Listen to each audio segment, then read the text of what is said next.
Hello guys, আসসালামু আলাইকুম। কেমন আছেন সবাই? আশা করি সবাই অনেক ভালো আছেন, আমিও ভালো আছি। আমি আজকে চলে আসছি আমার একটা পছন্দের রেসিপি নিয়ে। এই রেসিপিটি আমার অনেক পছন্দের একটি খাবার, আমার মনে হয় আপনাদেরও ভালো লাগবে।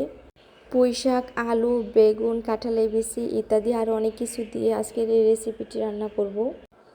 এখন এর মধ্যে দিয়ে দেব পেঁয়াজ কুচি, তারপর এক এক করে কিছুটা পরিমাণের গুঁড়া মশলা দিয়ে দিব পরিমাণ মতো লবণ, মরিচ গুঁড়ো, হলুদ গুঁড়ো।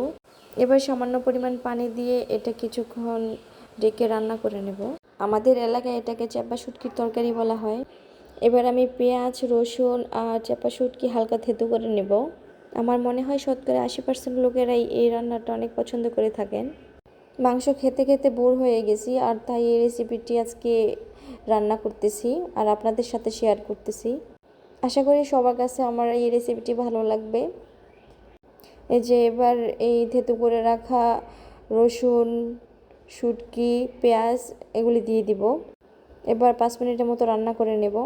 আমার রান্না প্রায় শেষের দিকে। এই যে রেডি হয়ে গেছে আজকের চাপা শুটকির তরকারি। তো কেমন হয়েছে অবশ্যই কমেন্টের মাধ্যমে জানিয়ে যাবেন। যা ফ্লেভার বের হয়েছে না, যে কি বলবো, সত্যি অসাধারণ হয়েছে। সবাই ভালো থাকবেন, সুস্থ থাকবেন। খুদা হাফেজ। আসসালামু আলাইকুম।